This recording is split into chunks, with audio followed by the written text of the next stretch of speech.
Start the recording. Perfect. Recording has begun. Okay, good afternoon / evening, everyone. Thank you so much for being here today for this very interesting discussion.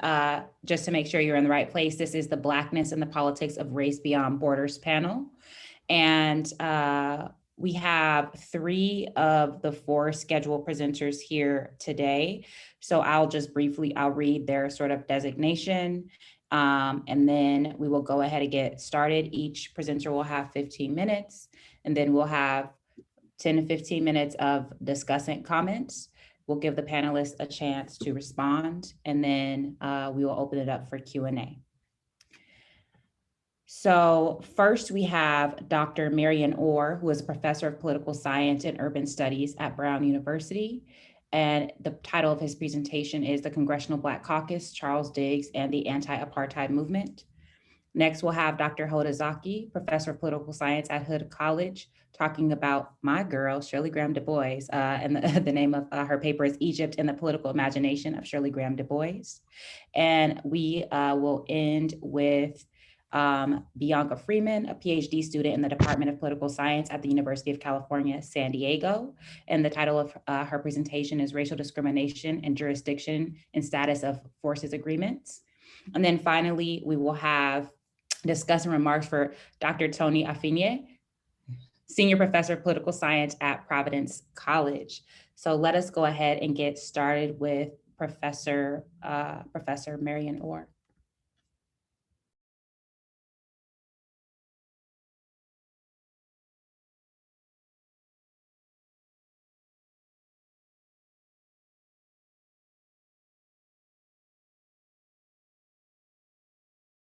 You're muted, Dr. Orr.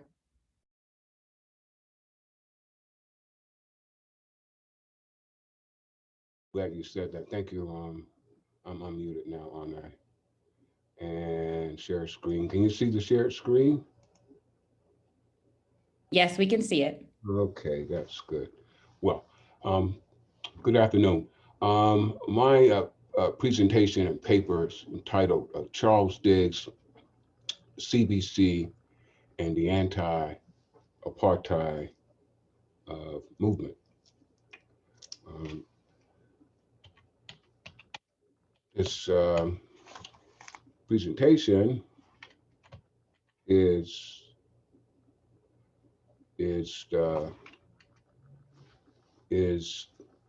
derived and based off of research I've been conducting for past few years now. It's for a biography of Congressman Diggs. In fact, it's the first full-length biography of Charles Diggs. And so what I'm talking about this afternoon is based off lots of archival research, much of it based off the papers that Congressman Diggs left at Howard University. I've been to the libraries for Presidents Eisenhower, Kennedy, Johnson, Nixon, Ford, Carter, and been very fortunate enough to conduct some very interesting interviews with members of Mr. Diggs' family, including his first wife, his 6 children, cousins and friends. And finally, this talk and the book is based off of interviews I've had with colleagues who served with Mr. Diggs, members of the CBC and staff members. The book is entitled The House of Diggs, and the subtitle is a mouthful, but the subtitle is The Untold Story of Congressman Charles Diggs Jr.'s Activist Leadership from Emmett Till to Anti-Apartheid, and the Scandal that nearly ended a legacy of social justice. And University of North Carolina Press is contracting to publish this biography. I don't advise any graduate students in political science or untenured folk to take on a biography. It's something you probably want to do after you've gotten tenure. Political scientists typically don't do biographies. This is something that's typically left to historians. Let me just add, I learned about Congressman Diggs when I was an undergraduate student at Savannah State College. Man who taught me down there was Haynes Walton Jr. And I was intrigued because when Dr. Walton taught a course on Congress, I learned about Diggs as one of the founders of the CBC. When Dr. Walton taught a course on city politics, I learned about the role Diggs played in bringing home rule to Washington, D.C., a city that's majority Black. When Haynes Walton taught a course on African politics, Dr. Zaki, I learned about the role Diggs played in the anti-apartheid movement. So Diggs was just so prominent. And I learned once I got in graduate school that no one had written a book about this guy. And so I took the plunge a few years ago. Diggs was born in Detroit in 1922. His family were prominent morticians. His father was a mortician and a politician. Diggs was the only child of Charles Diggs Sr. and his wife, Mamie Diggs. They formed the House of Diggs Funeral Home in Detroit. And in the 1940s, 1950s, and 1960s, the House of Diggs Funeral Home was one of the largest Black-owned businesses in the country. If you were Black and you lived in Detroit and you died, you would be buried by the House of Diggs. I have records and data that show years in which over half of the Black folk who died in Detroit were buried by the House of Diggs. Charles Diggs was elected to Congress in 1954. He was the first African American to represent Michigan in the Congress. When Diggs arrived in January of 1955, there were two other men, Black men in the Congress, William Dawson of Chicago, Adam Clayton Powell Jr. of New York City. This, my friends, were the Black Caucus in the late 50s at the time. Each of these men, in their own way, made a substantial contribution to advancing Black lives. Dawson in his way, uh, Powell in his own way.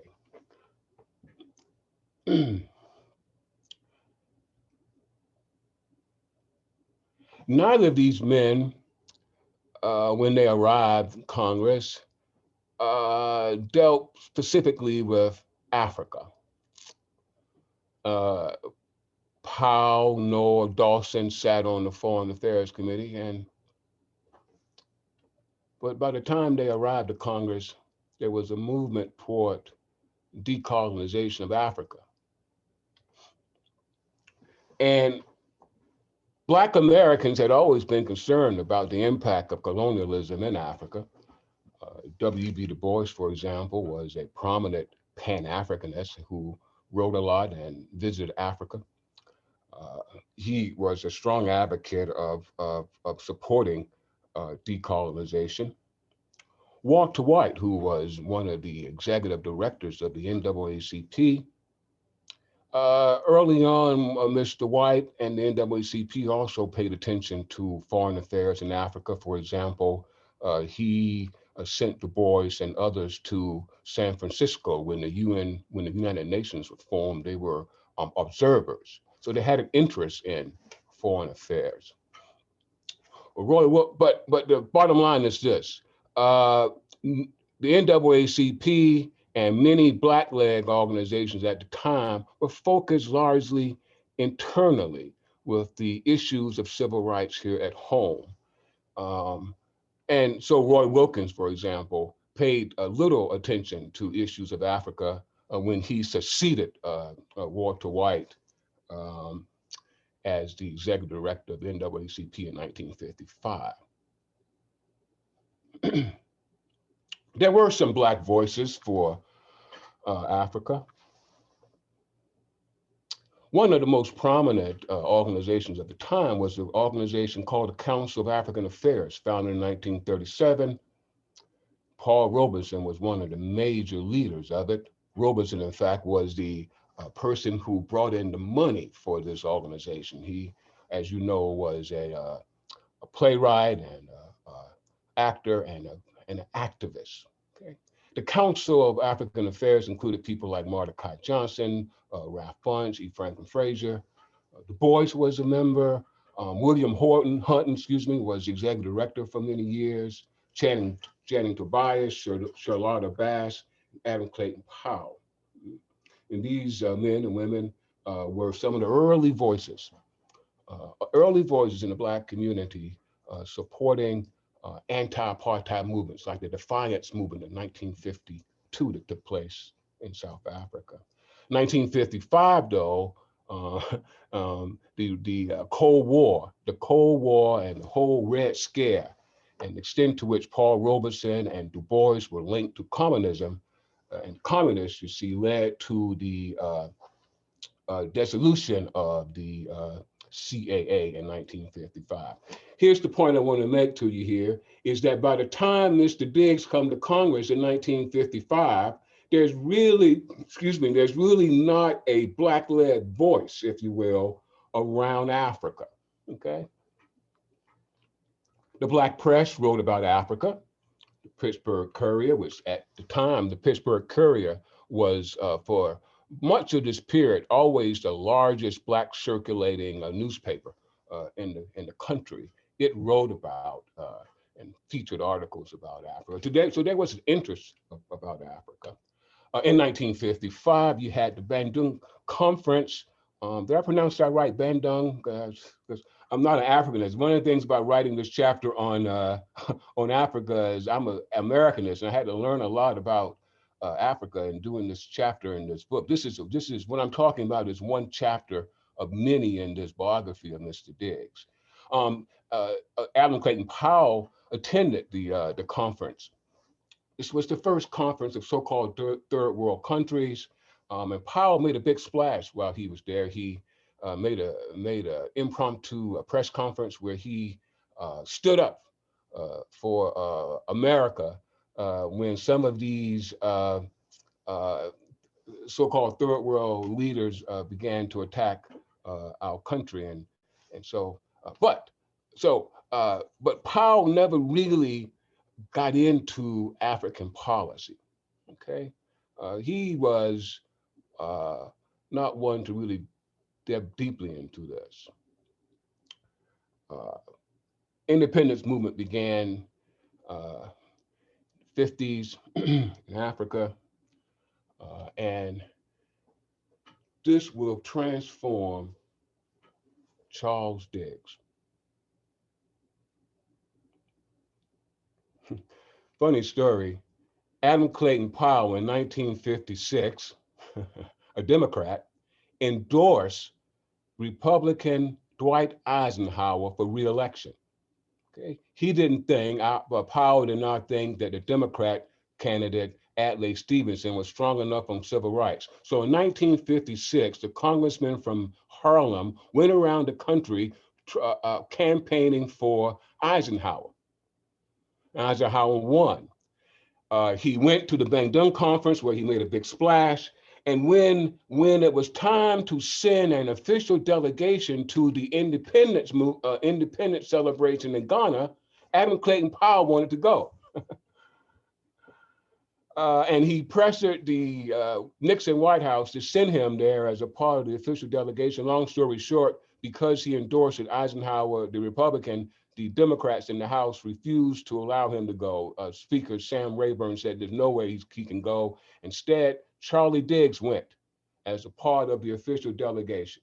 He rode on the plane with President Nixon and his wife and other dignitaries. That arrow there, I'm able to pick Diggs out now almost anywhere because I haven't studied this guy so closely. He's there right behind President Nixon's head there as they just landed for the celebration.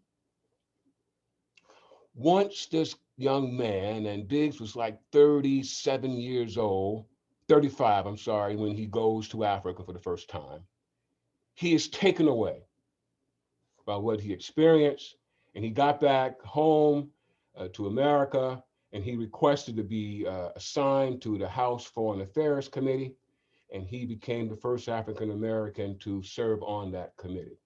Okay, he expressed to the leaders of the House that he was especially interested in Africa and wanted to see what role he could play. In 1958, December 58, he attended the All African Peoples Conference. There he is standing next to the members of the American Committee on Africa, which at the time was the most active organization around Africa, a white-led group for the most part. Okay. Diggs got back from the AAPC, the All African Peoples Conference, and he held a press conference. Here, what I want to sort of wrap up on, and the theme I want to leave with you, okay, is this. In 1958, Congressman Diggs recognized the need for a Black-led organization focused specifically on Africa. Okay. In fact, he wrote a letter when he got back from Africa in January of '59. He wrote a letter to the NAACP where he criticized Roger Wilkins, Roy Wilkins, and said, you guys need to be focusing on going to Africa. But my underlying point here is that Diggs saw a need for a Black-led organization that would be focused on Africa. And my point here is that one of the outcomes of this is the organization we now know as Trans-Africa. Okay. Where am I now? Let's see. And Diggs had big plans.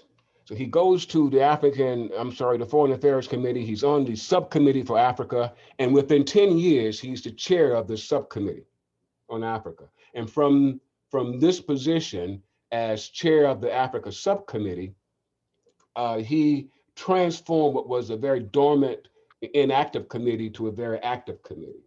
In fact, he wrote to Clarence Mitchell here that this committee, he wrote, has a great deal of potentiality, and it's my intention to use this efforts in respect to African American policy in Africa. And again, in this letter to Clarence Mitchell, he stressed the need. Listen, look at the words here. He says, one of the observations I've made, and this is 1969, is the need for expanding the base of the pro-Africa lobby. Okay? And he's saying outside these groups, there's no element really doing this work. So he recognizes very early on. His subcommittee gets to work right away, holding hearings and testimony on especially South Africa. Many of you probably know the story there on some of the issues dealing with Southern Africa, South Africa. He really rejuvenated that committee. He released reports. This report here, Foreign Policy Toward Africa of the 1970s, when his committee released his reports, there were just demands from people to read this report because no one in Congress had been focusing on Africa. No one. In fact, by 1971, here I found a letter in the Diggs file where there's a president from Zambia writing to Mr. Diggs saying how impressed he is by Diggs' untiring concern and efforts around the issues of Southern Africa. And as I wrap up, in the 1970s, if you were interested in African policy as relates to our country, you would likely hitch your wagon with Congressman Charles Diggs. Herschel Chellenor, Gola Butcher, these were outstanding scholars and activists around African policy who advised Mr. Diggs. Let me also add in my biography, it's very clear that Mr. Diggs had no problem promoting women, and women played a prominent role in his office, both on the African committee, the DC committee that he ultimately chaired. So he was one who surrounded himself with very, very smart Black women like Herschel and the late Gola Butcher. Randall Robinson will be the one who comes and worked for Mr. Diggs. Ron Walters, another who hung around Diggs' office. Randall Robinson, would become the first executive director of Trans-Africa. It's very clear from my research that Trans-Africa was run out of Diggs' office for the first 2 or 3 years. The Free South Africa movement in 1984, which really brought an escalation to the anti-apartheid movement, which in 1986, Congress would begin to act and pass the Comprehensive Anti-Apartheid Act of 1986. And so in conclusion, let me say this to you. Here's what I learned about Charlie Diggs. Charlie Diggs was a, Dr. Orr, yeah, can he you was, just sum it up really yeah. quick, So please? this is Yeah, the you're summary. over This is time. the Thank summary you. right here. Charlie Diggs was a policy-oriented legislator, um, and that he had a wonderful sense of timing, and his legacy is one of great achievement. And I thank you for listening and look forward to answering any questions you have. Thank you so much. Thank you so much. Okay, next we are moving on to Dr. Hoda Zaki.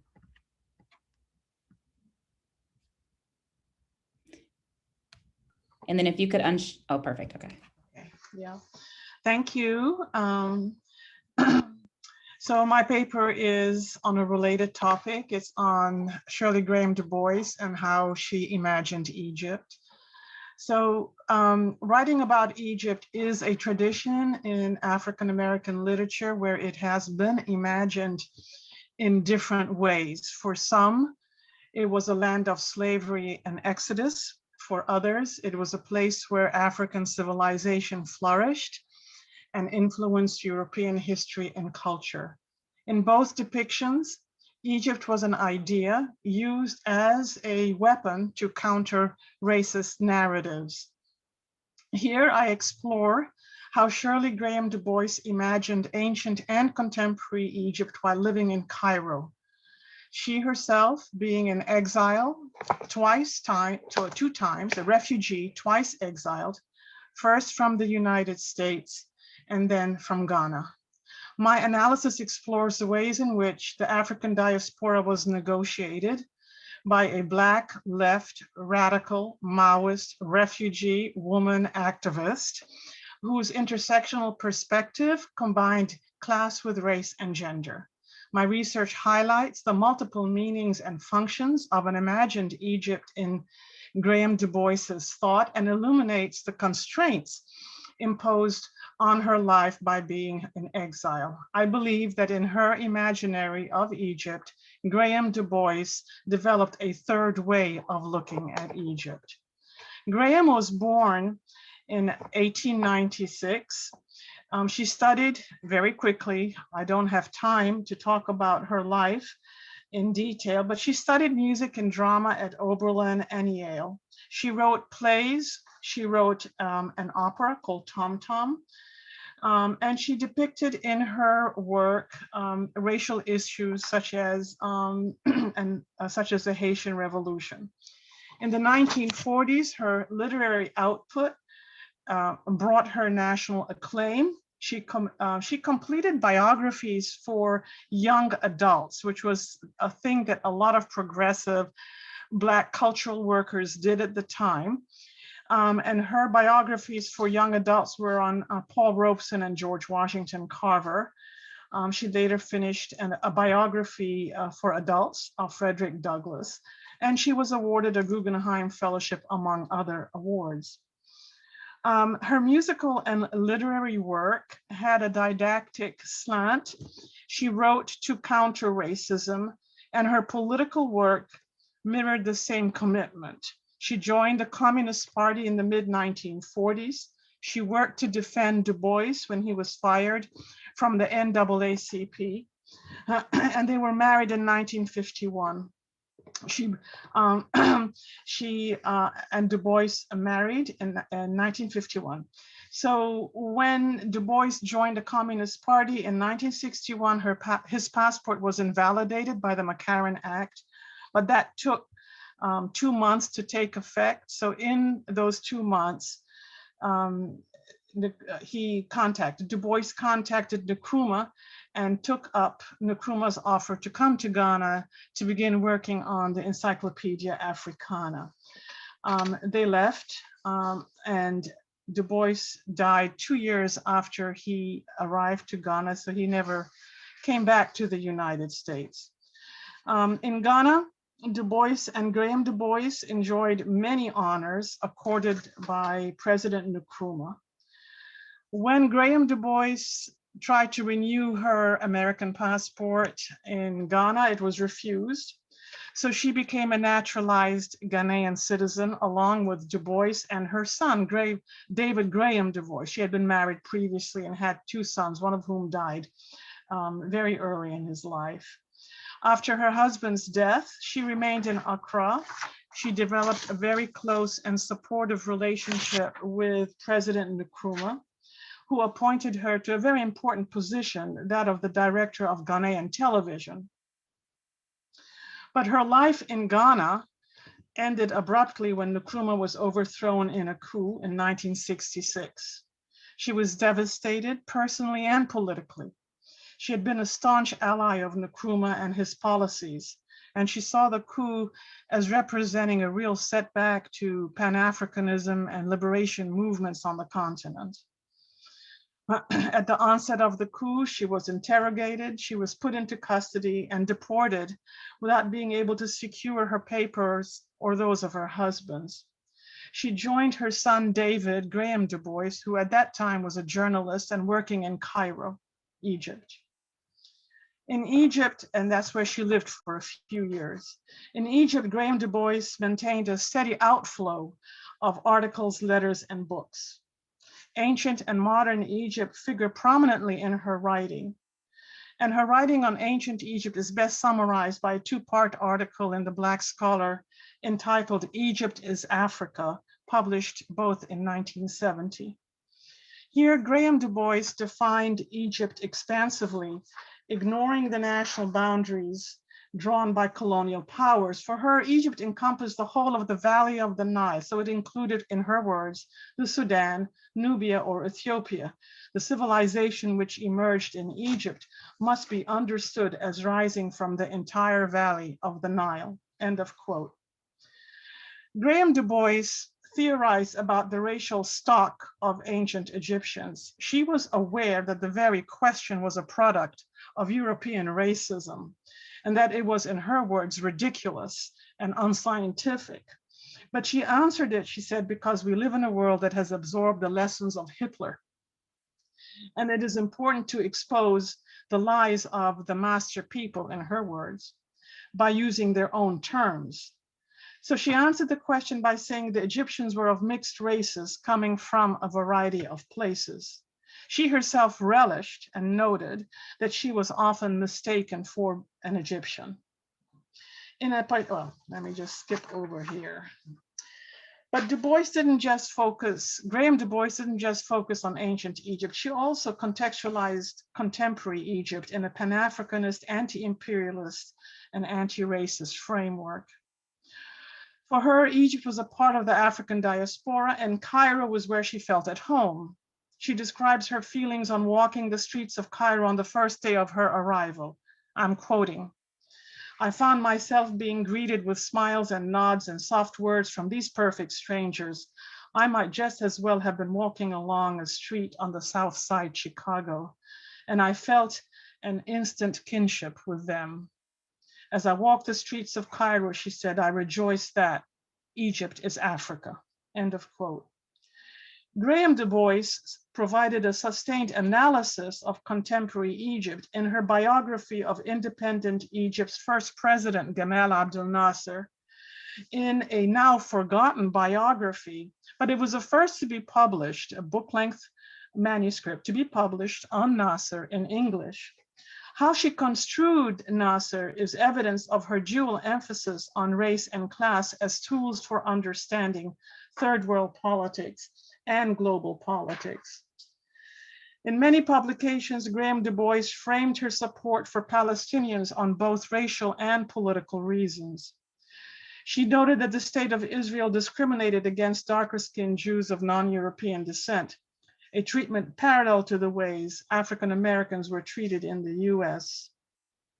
Israel, she stated, manifested an attitude of innate racial superiority. Between 1972 and 1974, Graham alternated between living in China and the United States. She was ultimately allowed to enter the United States to give a lecture, a series of lectures throughout the United States.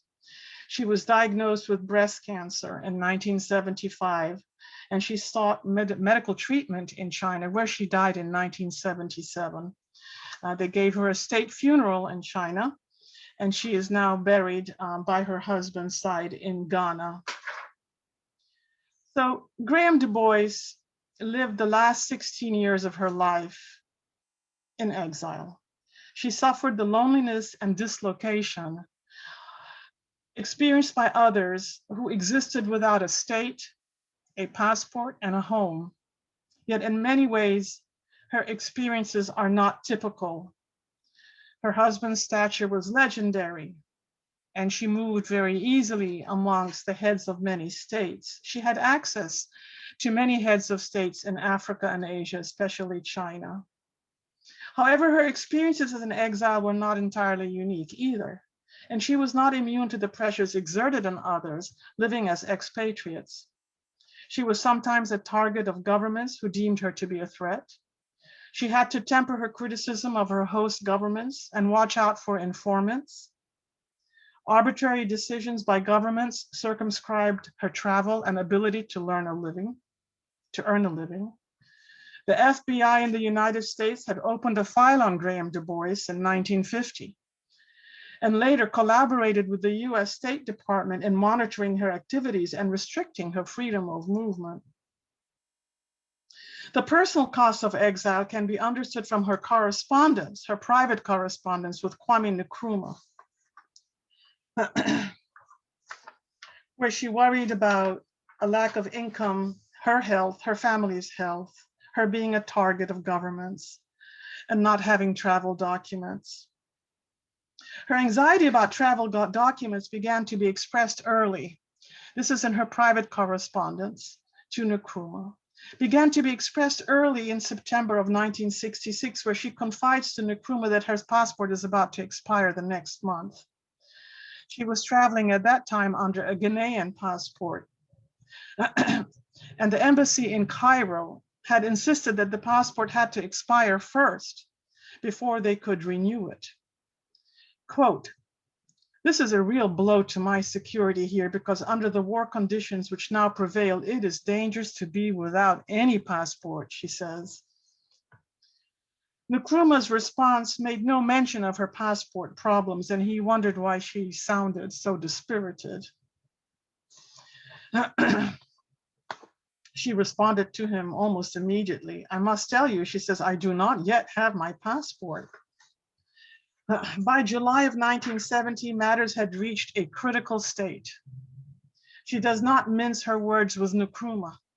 Quote, "I must be very frank with you. I am the widow of someone who has spent much of his long life working for the liberation of Africa. Since his death, I have carried on in his high purpose. I am not going to humiliate myself for a passport." End of quote. Having only temporary traveling papers, she informed Nkrumah, made it easy for the United States to deny her an entry visa. As a result, she was unable to see her ailing brother before he died. She had reached a breaking point by 1971. Quote, "Egypt has been renewing my residence and work visa for a year on nothing," she underlines nothing, "merely because they know who I am and appreciate what I'm doing. If I cannot get a passport soon from a Black African country, I shall apply for citizenship from the United Arab Republic." That's Egypt. "Egypt too," she says, "is Africa." End of quote.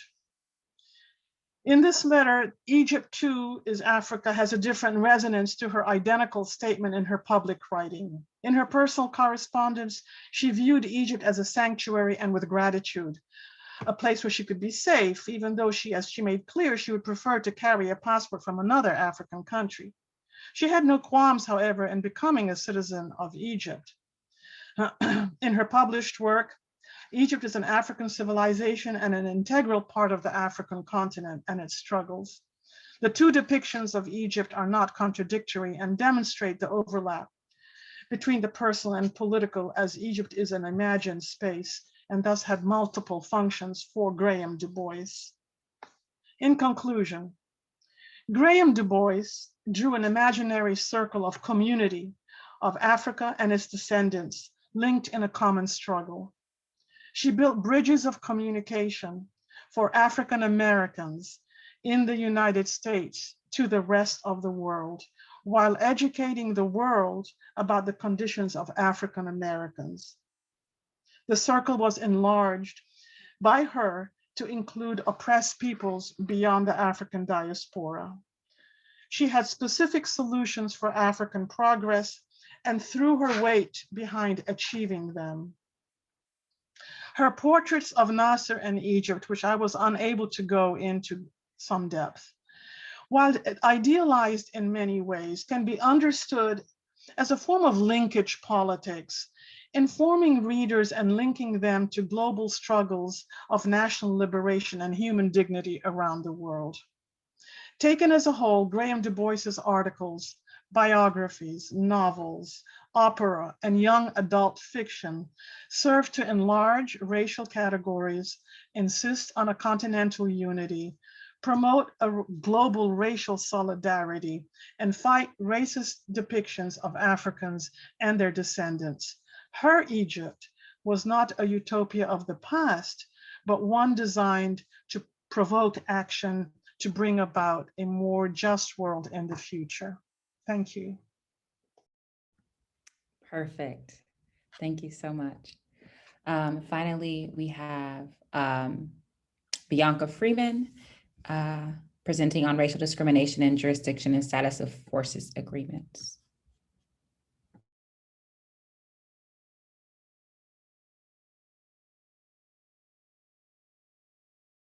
Unmute. Thank you so much.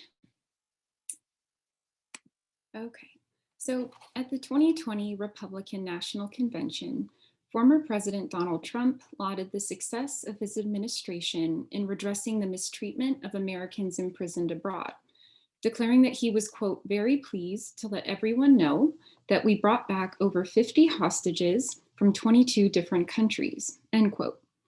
The picture on the left of Mr. Trump and rescued hostages was depicted at the RNC in this context.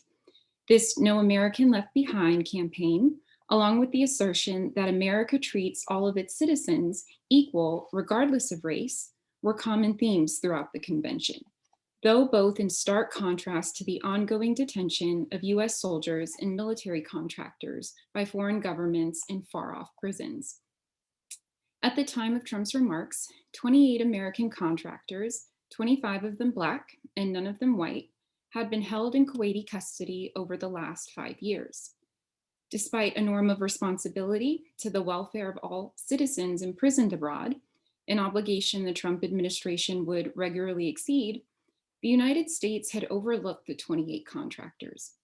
Ambassador Alina Romanowski denied that race played a role in their treatment, describing their cases as, quote, high priority. However, the 28 contractors found no recourse in their American citizenship. Another US official explained that the accused were often assumed to be, quote, picked up for some sort of just cause, end quote. The official went on to say that, quote, racism is on such a subconscious level. These guys are just so much easier to forget about, end quote. Doug Clark, a journalist for the New York Times, argued that under the give and take of diplomacy, US efforts to effectively address systemic Kuwaiti mistreatment of Black Americans were severely inefficient compared to the lengths taken for white Americans imprisoned overseas. Not long before the Republican convention, Navy veteran and one of the 28 contractors, Nicodemus Acosta, depicted on the right, recalled his incarceration in Kuwait. Sentenced to 25 years in prison for a crime he did not commit, Acosta would often struggle to find sleep in his cell without windows, reconciling his standing in both Kuwait and America. Journalist Clark reflects, quote, Kuwaiti officials were accustomed to thinking of Black men as criminals and drug dealers. The contractors, some of whom had gone overseas at least in part to escape American racism, found they were still being haunted by the ghosts of their homeland, end quote. So out of what seems to be several questions that we could ask from this case, we can understand that the United States appears to refrain from exercising extraterritorial jurisdiction when a Black contractor or service member is accused of violating host country law. This case implicates the notion that legal regimes within the international liberal order are, quote, race neutral. Previous IR scholarship assumes or implies that interactions between states lack any formal manifestations of race. This assumption is often reinforced by the UN Convention on the Elimination of All Forms of Racial Discrimination and similar fora that are designed to signal states' commitment to upholding norms against racism. Recognition of this principle de jure, however, of course, does not indicate racial equality in practice.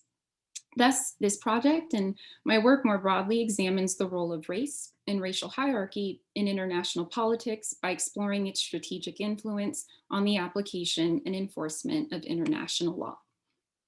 So to understand the role of racial hierarchy in international law, I examine status of forces agreements, or SOFAs, a legal arrangement that regulates interaction between the United States and its military partners. In particular, SOFAs set the terms of jurisdiction over US soldiers stationed overseas. Designed to safeguard cooperation, this form of international law constrains the legal authority that host countries exercise over US troops within their own territories. SOFAs can expand our understanding of international law because they legitimate extraterritoriality, a principle that was racial in its conception and early practice. Prior to a SOFA, the host country, as the receiver of foreign military personnel, retains the exclusive right to adjudicate violations of host country law. Thus, without a SOFA in place, American soldiers are subject to the jurisdiction of the receiving state. In order to minimize this prospect, the United States, as the sending partner, proffers a SOFA to limit legal exposure of its forces to host country courts. Specifically, SOFAs grant the United States either exclusive right or shared right over US troops stationed overseas. So in this map, I've coded the jurisdiction type of SOFAs in force since 1948, of which there are over 350. And even this, I would argue, is pretty incomplete. These are just the transcripts I was able to find.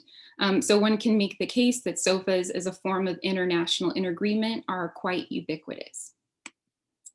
So with this variation in jurisdiction type in mind, a question that's not really addressed very much in the literature, I'm interested in understanding why the United States shares jurisdiction under some SOFAs and not others. So in order to answer this question, I theorized the decision of SOFA jurisdiction as a petition for change in trial venue. SOFAs reflect the United States' assumptions about potential bias within the legal system of a host country. The agreement anticipates the likelihood that host jurisdiction will render verdicts against American soldiers for reasons other than a conviction of justice. Since SOFA jurisdiction is set before any service member is accused of breaking the law, SOFAs are written behind what I would like to think of as the equivalent of Rawls' veil of ignorance. So from this original position, from which the terms of SOFA jurisdiction are set, deprive signatory states of all knowledge about the personal characteristics of a soldier charged with a crime. I argue that it's behind this veil that the US attempts to ensure impartiality of judgment through the SOFA. In an attempt to protect American soldiers from prosecution by foreign courts, the United States may seek to limit exposure of its racially heterogeneous forces in host countries that exhibit higher levels of racial discrimination within their court systems. Notwithstanding its own prejudice, of course, the United States attempts to ensure impartiality of judgment through the SOFA. Thus, I'm suggesting that racial discrimination within the host country matters to the US when constraining its extraterritorial reach. So I hypothesize that the US shares jurisdiction with the host country that exhibits lower discrimination towards racially and ethnically minoritized groups. And then the other side of that coin, the US retains exclusive jurisdiction in host countries that exhibit higher levels of discrimination. So in order to test this, I fit a pooled regression model using a binary indicator of jurisdiction. And this is just a measure of the division of legal authority over American soldiers stationed in foreign countries. So I code the jurisdiction clause in 250 transcripts between 1951 and 2020.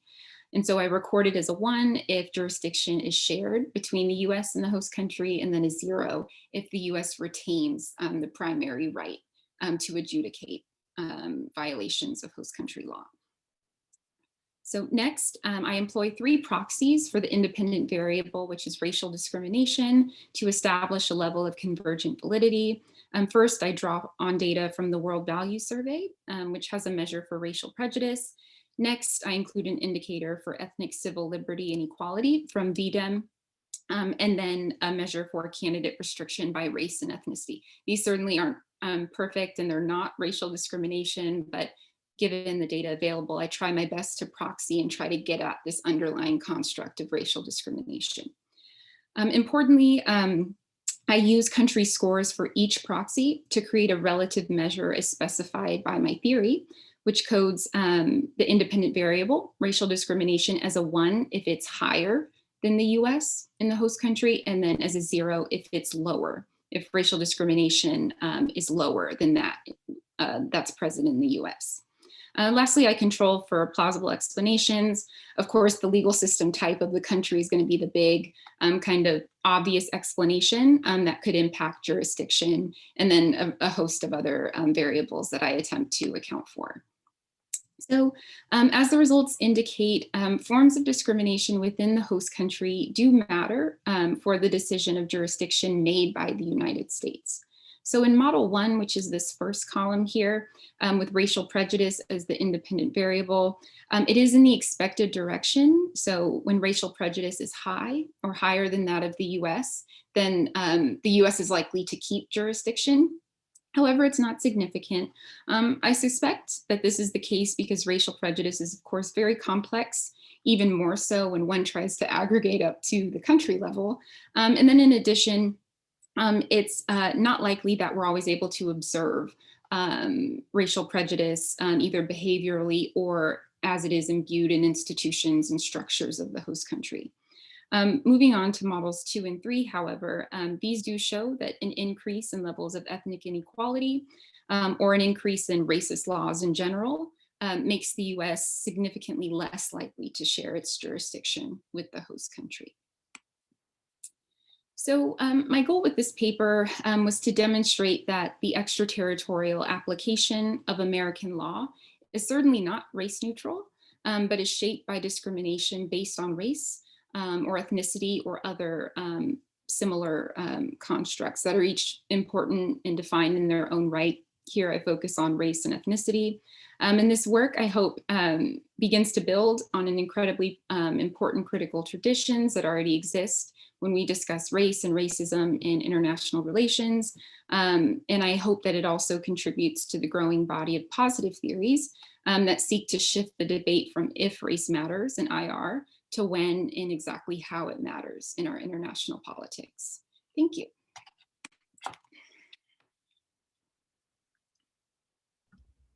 Thank you. So now the discussant, Tony Afinia, will offer remarks on the papers, and then we'll give the panelists a chance to respond, and then we'll open it up for Q&A with the remaining time. Thank you, Professor Burden-Stelly. I will try to move quickly so there is some time for question and answer. And we've been told by the organizers we have to close this up pretty sharply at 6:30, well, 5:30 Central Time. I received a paper from Dr. Zaki, and I want to spend some time talking about that paper. If there's time later on, I may comment on the presentation that we heard from our 2 other authors, but I did have a chance to read over Hoda's paper, and it deserves comment. First of all, it's as we would expect from an esteemed senior colleague here in NCOBPS, the paper is well written, smooth, well documented, and about an important and interesting topic. I would like to assume that Hoda will continue working on this and will publish it at some point in some form. So my comments are made with that expectation. There's not much I can say that would improve this paper, But I do think I can encourage Hoda to expand this paper and to, in particular, to address some sections that really deserve more attention. And these are not in any particular order, Hoda, so I'd be happy to talk to you at a later date, try to be more systematic.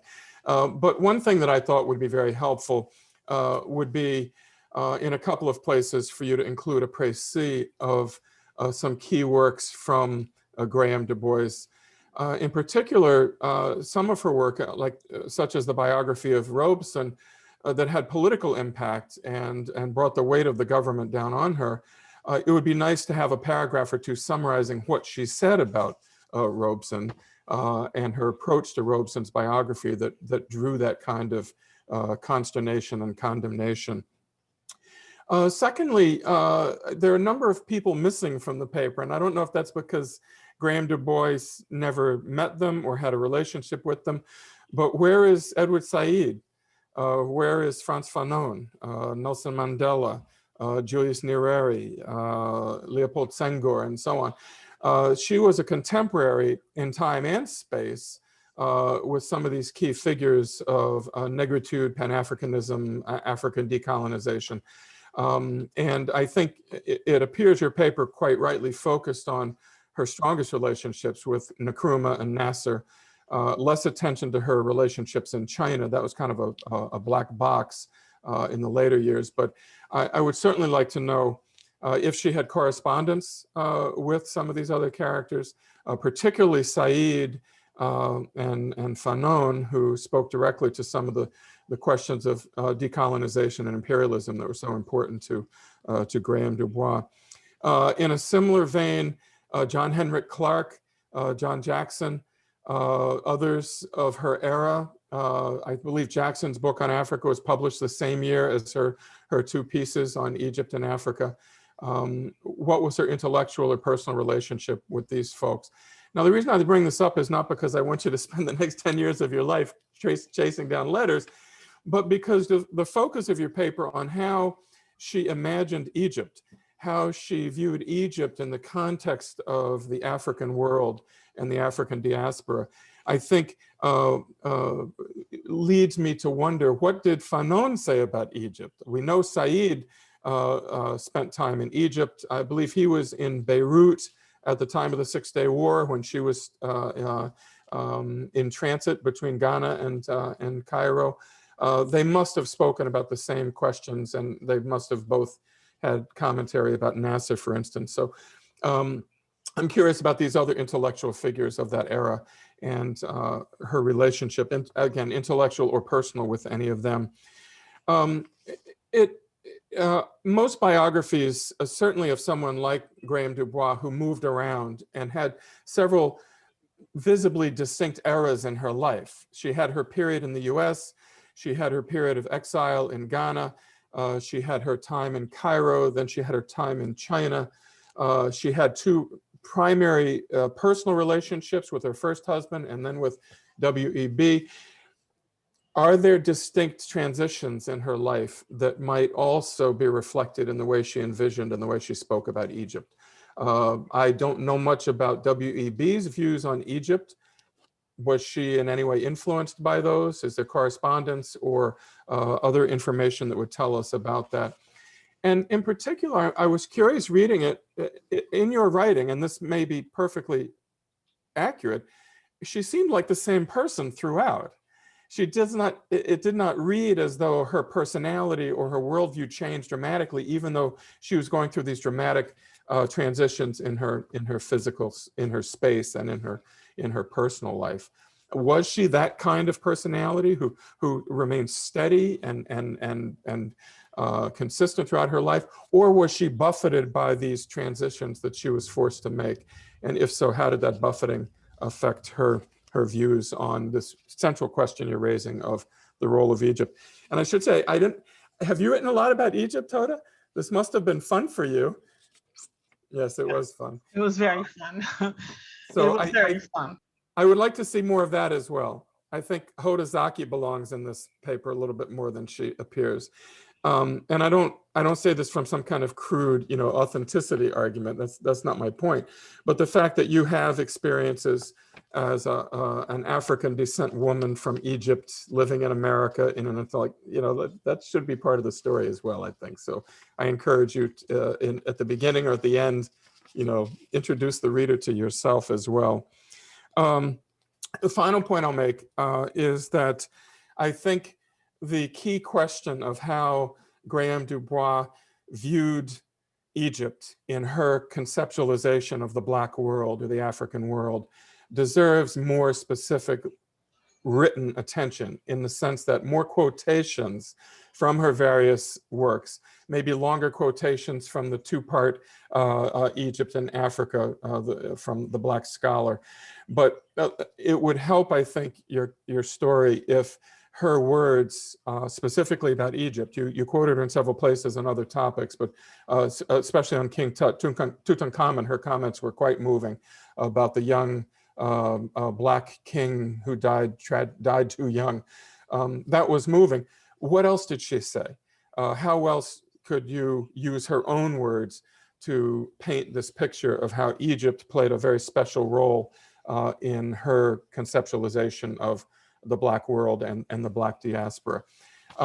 In short, a very interesting, very important piece of work, and I encourage you to continue expanding it. You don't need to write a biography, those have been done, but the particular lens you chose, which is Egypt, and how she imagined and how she wrote about Egypt, I think is an important one. Egypt has lost some of its luster in the world of Black studies, and I think a paper like this, a published paper like this, can help to restore Black Egypt, which is all of Egypt, right, to its rightful place in the way we think about the diaspora. I'm going to mute myself now. Thank you.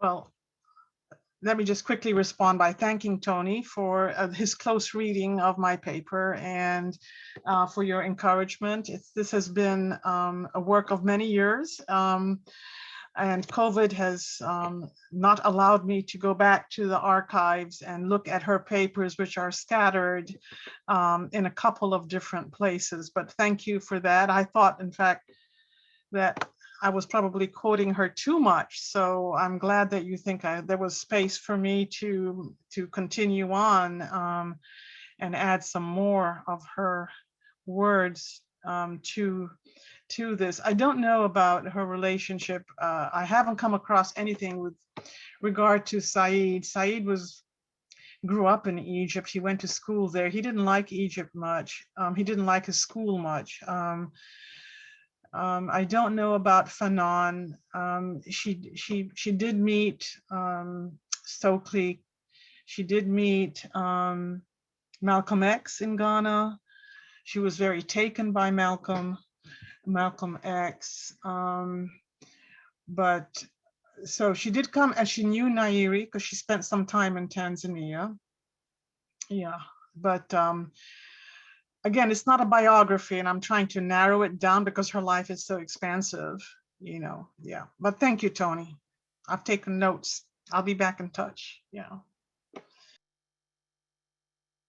Can I have a moment to ask Marion a question?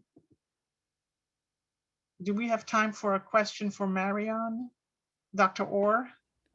Sure, yeah, so we can open it up. We have Oh. about 15 minutes left. Oh, great. And so if anybody has questions for any of the panelists, you can drop it in the chat.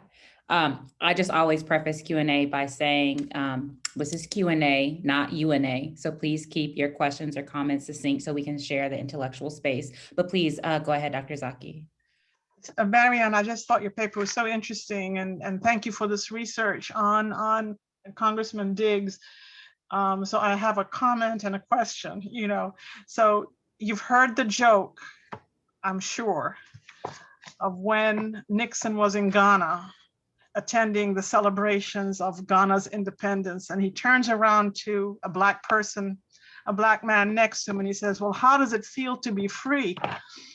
And the man says, I don't know, I'm from Alabama. You know, that's sort of a very sort of well-known joke, you know.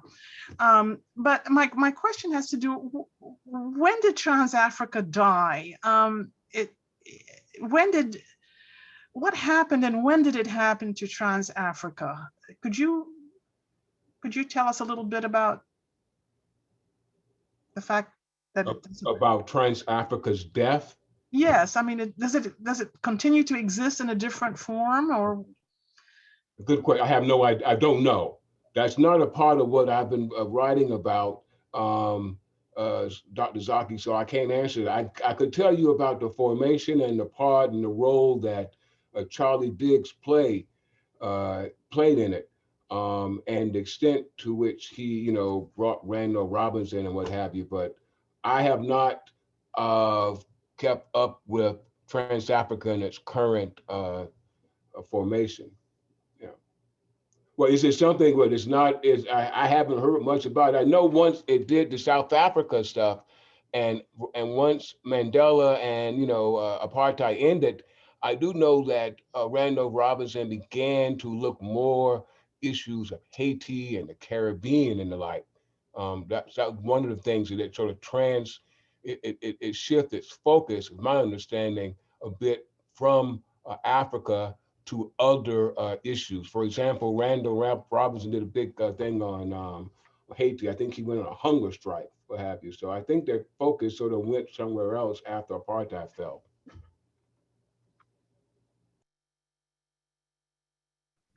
So, there are two questions. Oh, did you want to respond, Dr. Zaki? Yeah, just one sort of addendum. So Bayard Rustin was very active in African affairs. So I'm sure you're aware of his anti-nuclear work and his protests and the caravan and okay.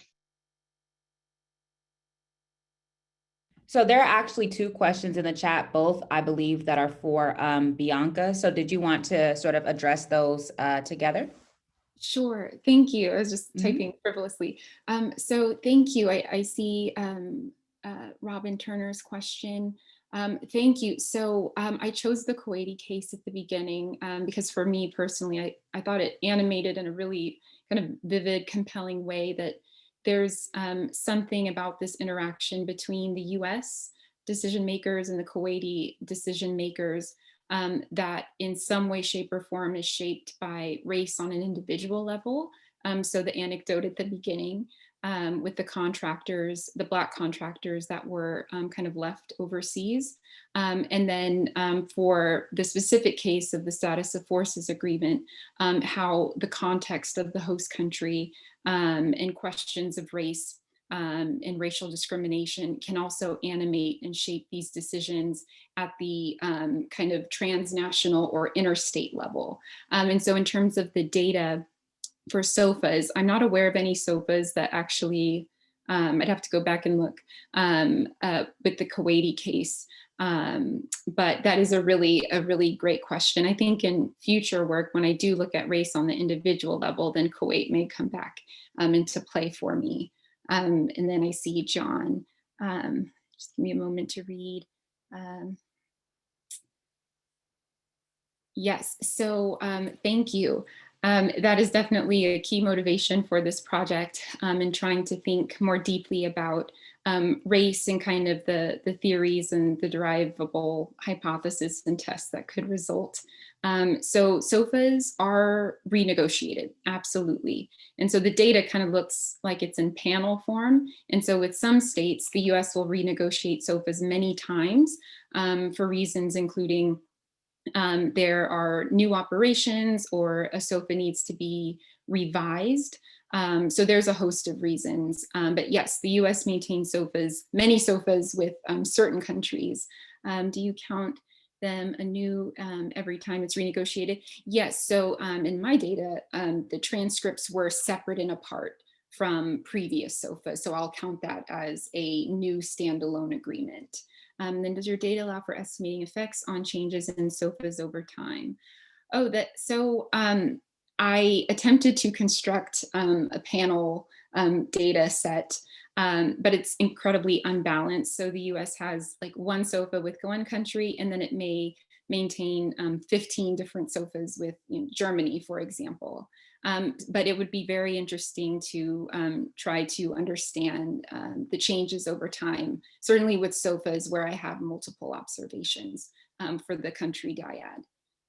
Let's see. Yes, yeah, and that was a challenge, and I learned a lot from it running into this particular project and with the design wanting to do a more panel approach, but realizing that the unbalanced panel presented a bunch of problems. But definitely I'll continue to think through that as I move forward. Thank you. Go ahead, Tony, you don't have to raise your hand. I couldn't find the raise hand button. It's around here somewhere.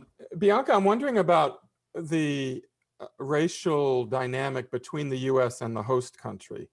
The status of force kind of criminal issues I've heard most about are Okinawa Yes. and Japan. I'm wondering if there's anything in your research that would tell us about differences that are not explained by the nature of the legal system in the host country, that would help us understand the differences between how US forces are treated in African countries or Latin American countries as compared to Germany and Italy and even the Philippines, some of the other places where with large US forces. Yes. Thank you, Tony, so much. That's an excellent question. And two things come to mind. So first, I didn't touch on it here, but I think when we're looking at the relationship between the US and host countries, I certainly think there's something kind of before the SOFA is created that's going on where host countries themselves are racialized. From the optic of the US and perhaps other Western countries that maintain SOFAs.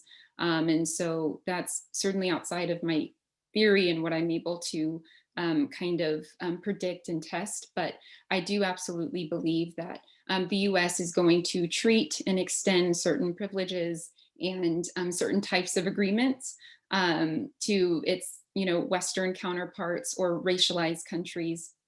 Kind of racialized white countries. So the US-Japan relationship is going to look quite different from a SOFA that the US draws up and puts into force with an African country. And so that's something that I do talk a bit about and I think is very important framing for this.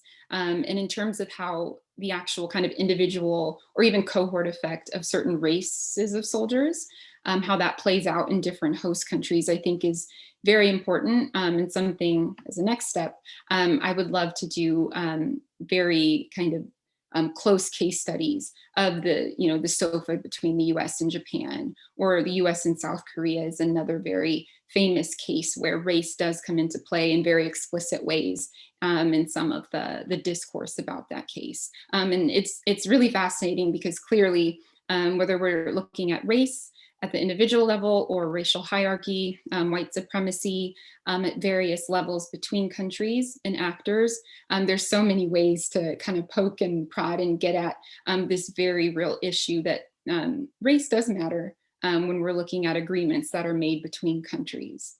But thank you. Thanks, that was very helpful. And I do, Charisse, if I could, I had a question for Hoda. I can defer if other people have comments. Sure. Why don't we take the question from Robin, and then we'll probably have enough time to circle back, and you'll be the last question. Okay. Okay. Robbie Shilliam, that's a great question.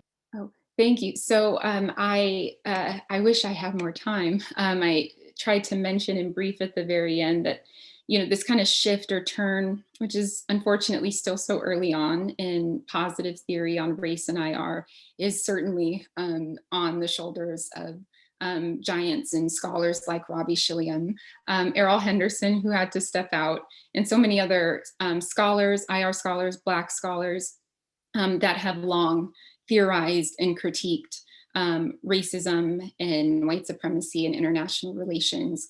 And so for me, certainly, in the theory and the lit review, I rely heavily on those scholars. Siva Gravogui is also key here when talking about racism in international law. And so I would love to bridge these two literatures. I think that they speak to one another, and that, positive IR is, hopefully ready and willing to embrace these very important questions that remain on race in IR. Thank you.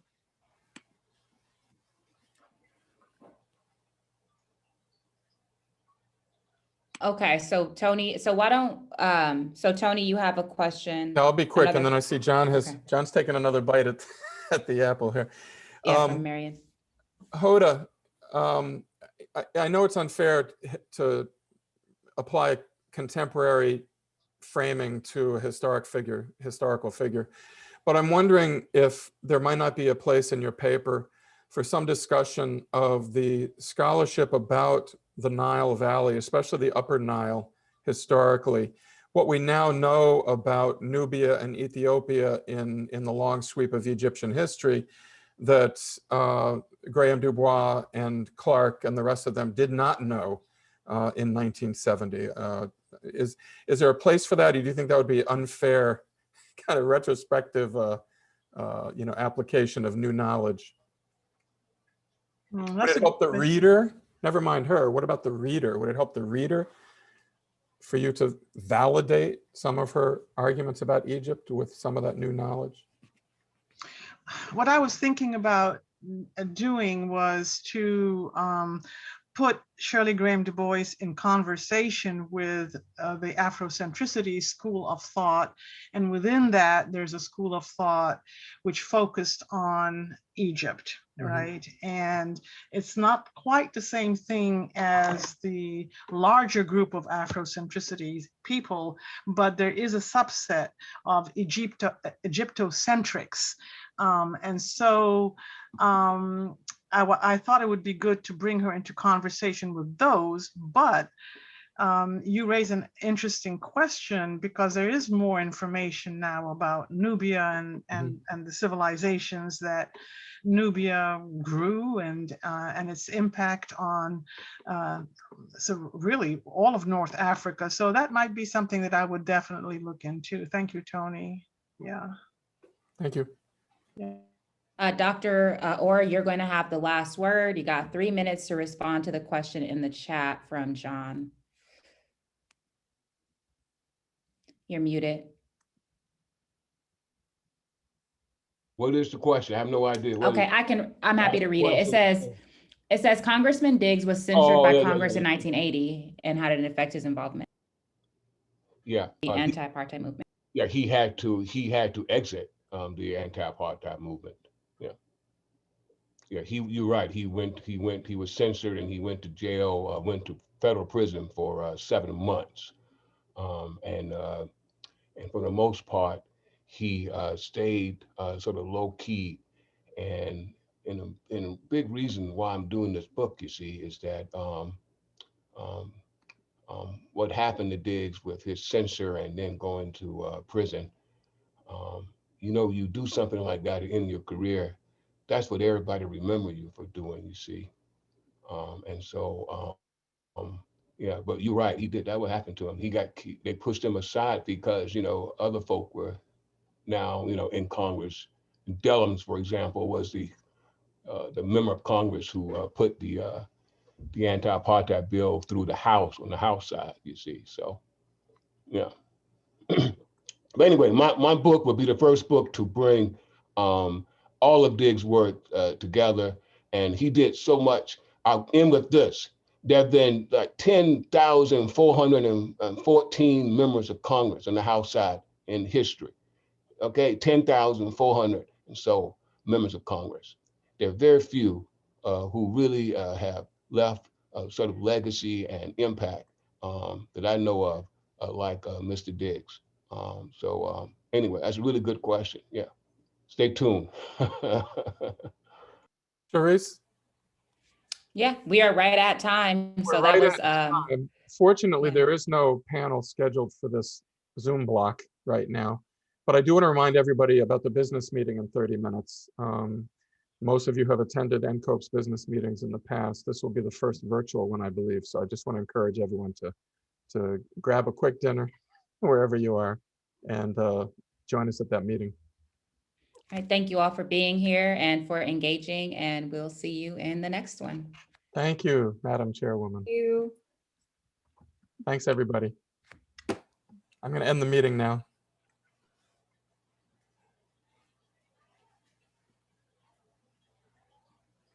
Bye, Hoda. Thank you, Tony. Thank I'll be you. back in touch.